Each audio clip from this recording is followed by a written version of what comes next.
Welcome to Learn English Podcast. The Life of Pope Francis. Learn English through story. Hello everyone. Whether you're just starting to learn English or you're looking to improve your speaking skills, you've come to the right place. Before we start this video, be sure to subscribe to my channel to get daily videos, and I don't want you to miss any of our lessons. Today we learn through stories, slow, clear and fun. Listen, relax and enjoy the journey. 1. Introduction. This chapter is about Pope Francis. He is the leader of the Catholic Church around the world. His birth name was Jorge Mario Bergoglio. He became Pope in the year 2013.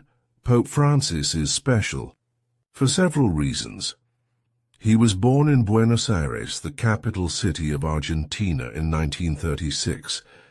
His parents moved to Argentina from Italy. He is the first pope ever to come from Latin America. For more than 1,000 years, popes usually came from Europe. So his election was a big change for the Church. He is also the first pope from the Jesuit group. The Jesuits are a large group of priests and brothers in the Catholic Church. They are known for starting schools and helping people in need. It was unusual for a Jesuit to be chosen as pope. When he became pope, Jorge Bergoglio needed to choose a new name. He chose the name Francis. He was the first pope to use this name. He chose it to honor St. Francis of Assisi, a saint from Italy who lived many hundreds of years ago. St. Francis is famous for loving poor people, animals, and nature. Choosing this name showed that Pope Francis wanted to lead the Church in a simple way and focus on helping those in need. Pope Francis quickly showed he was a different kind of leader for the Catholic Church. He wanted the Church to be more open.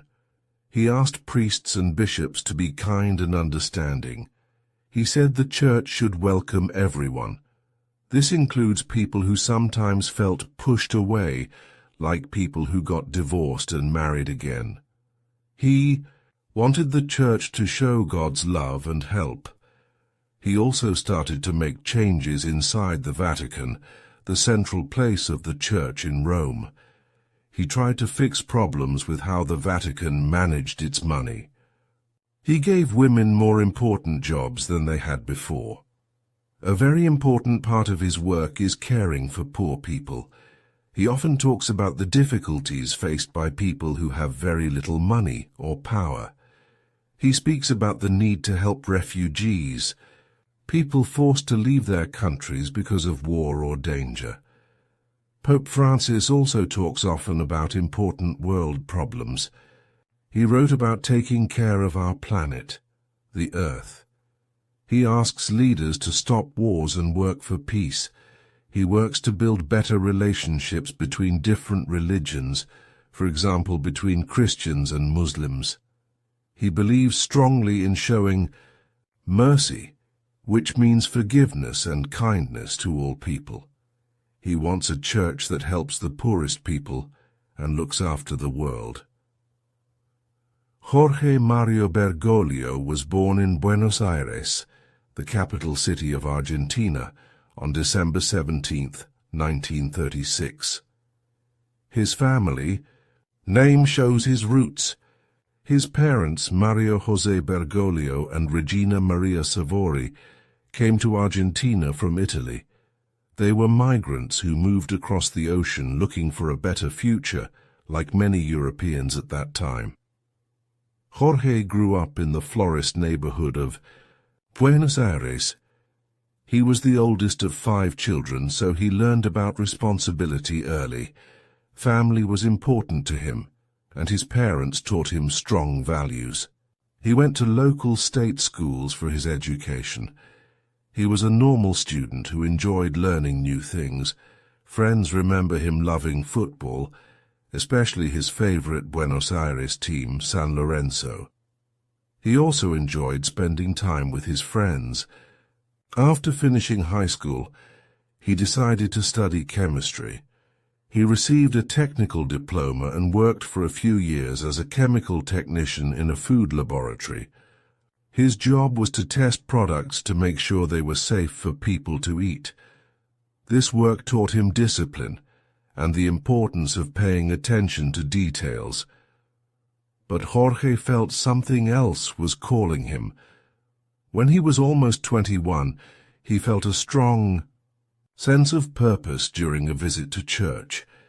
He realized that his path was not in science, but in serving God and helping others. He made the important decision to become a Catholic priest. This was a big change from his earlier plans to work as a technician. His family understood and supported his choice.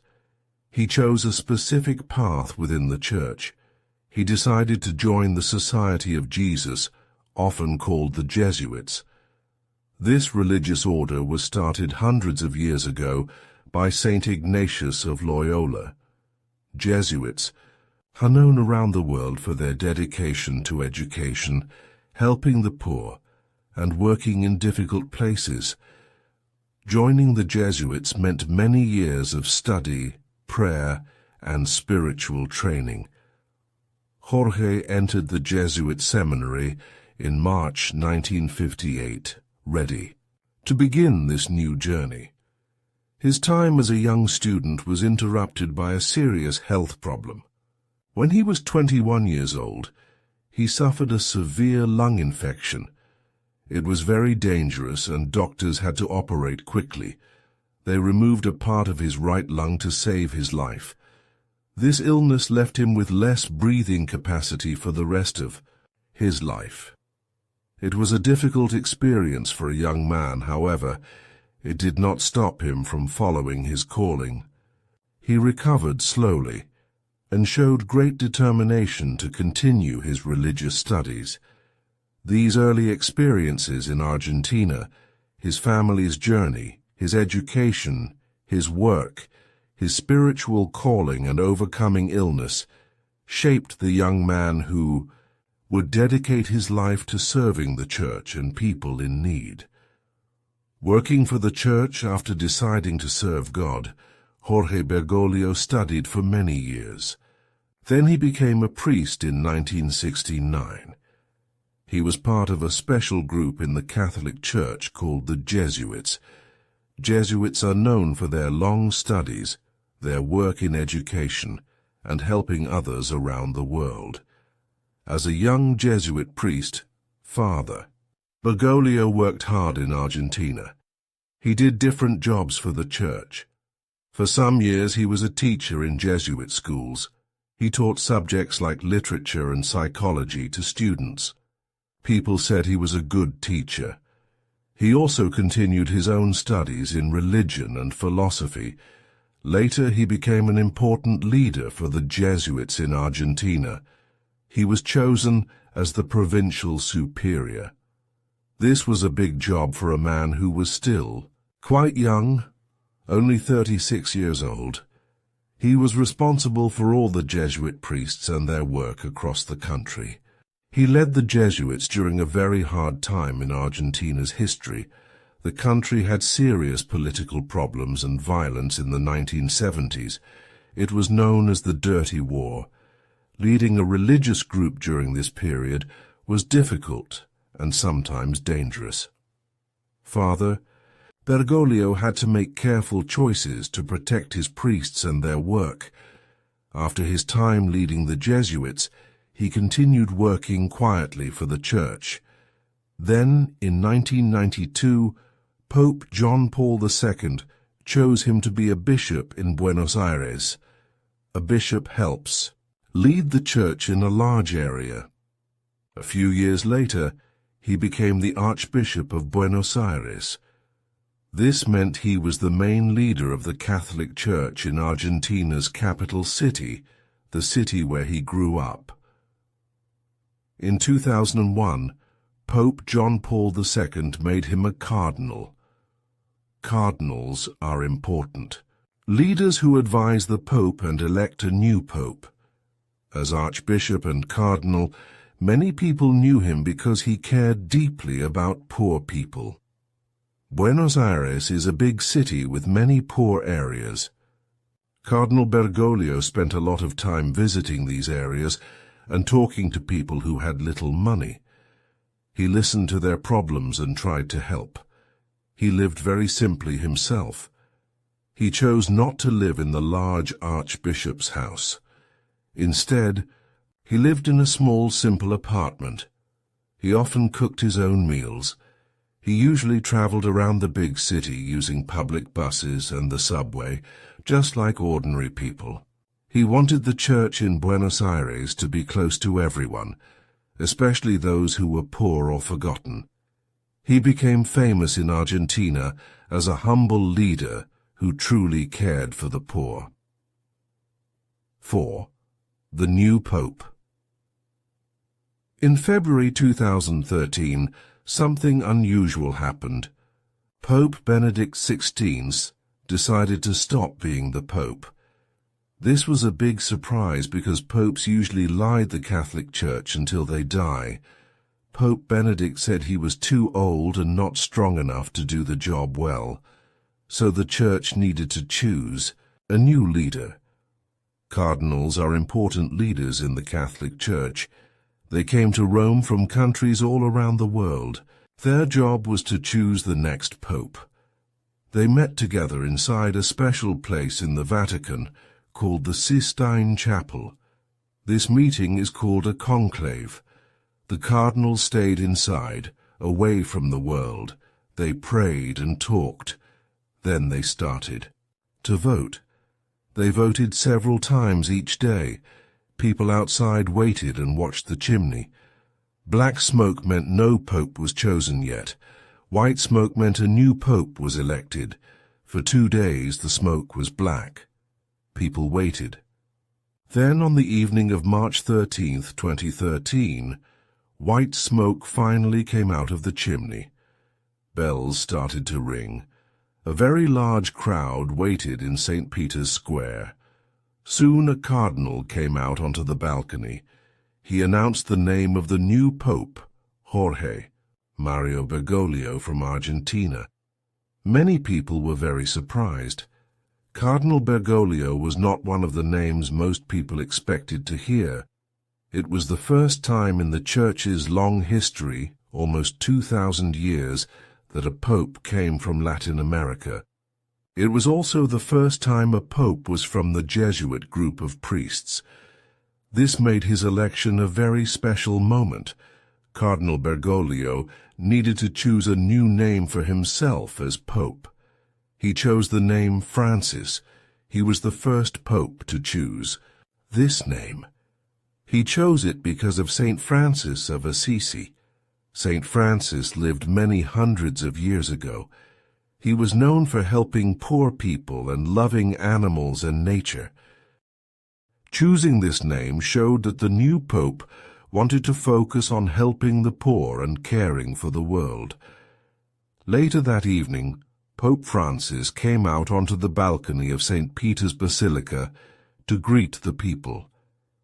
He did not give a long speech. He simply said, "Brothers and sisters, good evening."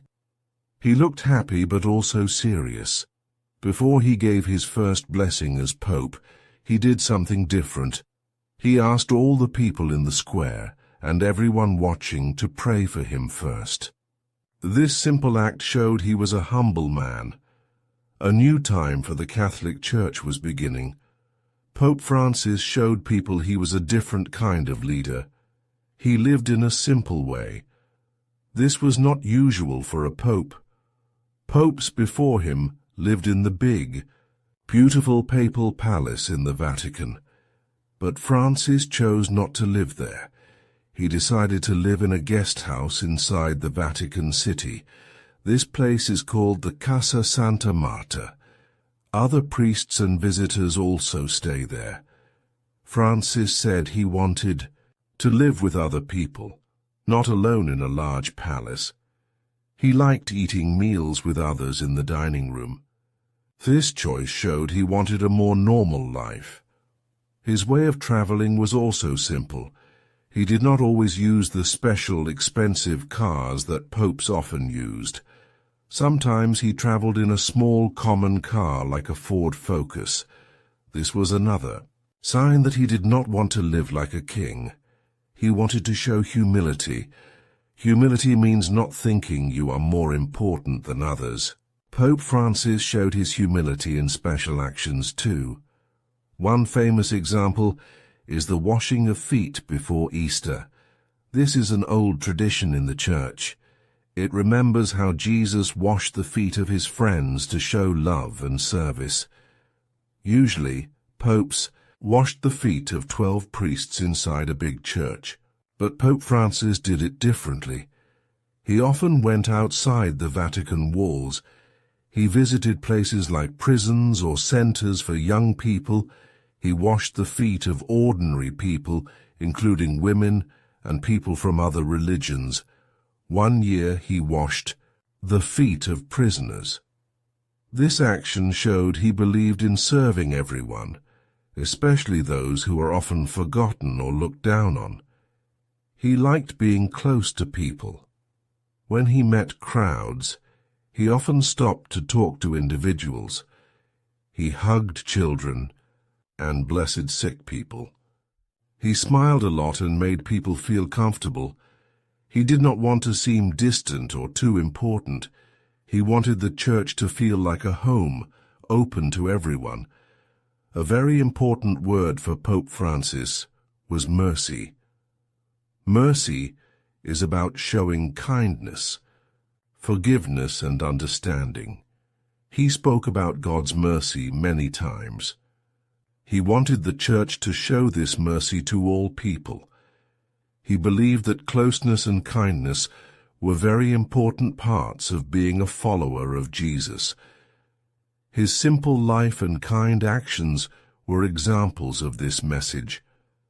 He led by showing people how to be simple and caring. 6. Making changes. Pope Francis wanted to bring some new ideas to the Catholic Church. He believed the Church needed to change in some ways to fit the modern world better. He started working on different areas inside the Vatican, which is the main center of the Church in Rome. One very important area was money. Pope Francis wanted to make sure the Vatican handled its money correctly and honestly. There were some problems in the past with how money was used. He took steps to clean up these financial problems and make things more open. He wanted people everywhere to trust the Church with its finances. Francis also asked the Church to be kinder and more welcoming to all people. He often spoke about showing compassion. He talked about people who were divorced and felt separated from the Church. He also spoke about gay Catholics.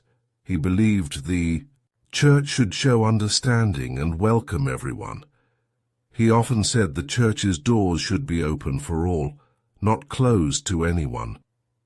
Another big change was giving women more important jobs inside the Church administration. For a long time, women did a lot of work in parishes and communities, but they did not often hold positions where decisions were made. Pope Francis started to change this. He gave women jobs with more responsibility in the Vatican. For example, women could now officially read in church services as lectors or help priests at the altar as acolytes. He also allowed women to vote alongside bishops in important church meetings, called synods. This was a very new step. One woman, Sister Natalie Beckwith, was appointed to one of the highest jobs available to women in the Vatican. She said Pope Francis had a vision for the Church where men and women worked together with respect and cooperation. Pope Francis also caused much discussion when he allowed priests to offer blessings to couples of the same sex. This decision showed his desire for the church to be more inclusive and reach out to people in different situations. However, not everyone in the church was happy with these changes. Some people, often called conservatives, did not agree with Pope Francis's direction. They preferred the older traditions and sometimes resisted his new ideas. They felt he was changing too much too quickly. At the same time, other people, often called progressives, felt that the Pope's changes did not go far enough. They wanted even bigger reforms, such as allowing priests to marry or letting women become priests. So Pope Francis faced disagreement from different groups within the Church as he tried to lead it forward. He made other important changes too. He strongly stated that the death penalty was wrong in all situations. He also declared that even just having nuclear weapons was immoral, not only using them. While introducing these changes, Pope Francis also kept some traditional church teachings. He confirmed that only men could become priests and maintain the Church's position against abortion. Speaking to the world Pope, Francis traveled far from the Vatican. He visited many countries on different continents.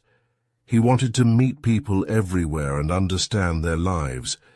These trips were important because he used them to speak to the world. He shared his thoughts on big problems facing people today. He did not only speak to Catholics, he spoke to everyone. A main part of his message was about caring for people in need. He talked often about the poor and asked everyone to help them. He also spoke strongly about refugees and migrants. These people often leave their homes because of war or great danger. Pope Francis said countries should welcome them and show kindness.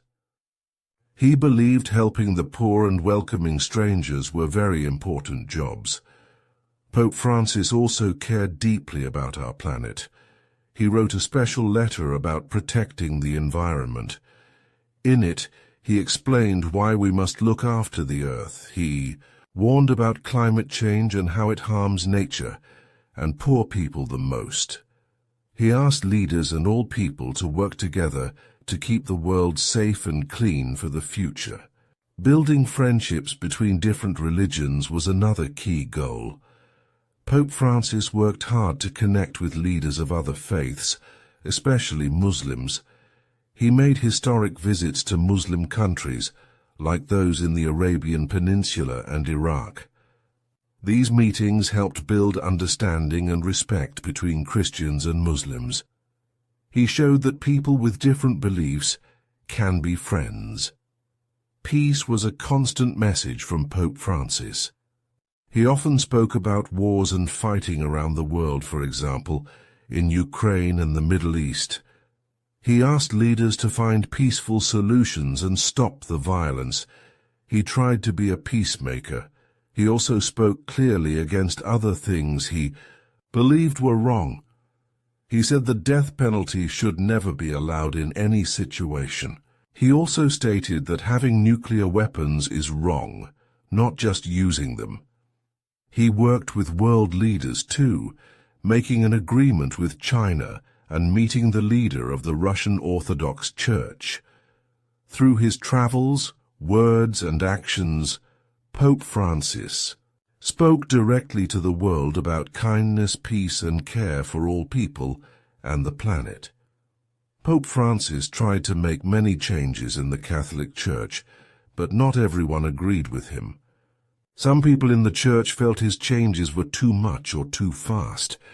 They did not like his ideas about being kinder to divorced or gay people. They also did not like some changes he made to how the Church managed its money. These people wanted the Church to stay more traditional. At the same time, other people felt Pope Francis did not make enough changes. They wanted things to move faster. For example, some wanted married men to become priests. Others wanted women to have even bigger roles in leading the church, so Pope Francis faced pressure from different sides. As he got older, Pope Francis also had problems with his health. When he was a young man, doctors removed part of one lung. This sometimes made breathing difficult for him, especially in winter. He often had bronchitis, which is a problem with the lungs. Sometimes he needed help to walk, using a wheelchair or a cane. In his later years, he spent time in the hospital. Once he stayed for 38 days because of a serious lung problem. Sometimes he could not read his speeches himself because breathing was hard. An aide had to read for him. Even with these health problems, Pope Francis continued his work as much as he could. He still met with people and led church services when he felt strong enough. He wanted to keep serving the church and sharing his message. He continued to talk about important ideas. He always spoke about mercy, asking people to forgive others and show kindness. He asked people to help the poor and those who had to leave their homes like refugees. He also cared deeply about protecting the earth and wrote about why this is important for everyone. Pope Francis worked to make the church more open. He gave women more important jobs in the Vatican. He allowed women to vote in important church meetings, which was new. He tried to build friendships with leaders of other religions like Islam and visited many countries to ask for peace. He said the death penalty should never be used. His efforts changed the church in many ways. Even though some disagreed, his focus on the poor, on mercy, and on caring for the world had a big effect. Pope Francis passed away at the age of 88, but his ideas and the work he started continue to shape the Catholic Church. Thank you for joining me in today. Don't forget to like this video, subscribe to our channel and hit the notification bell so you won't miss any of our upcoming lessons. Keep practicing, stay curious, and I'll see you in the next lesson.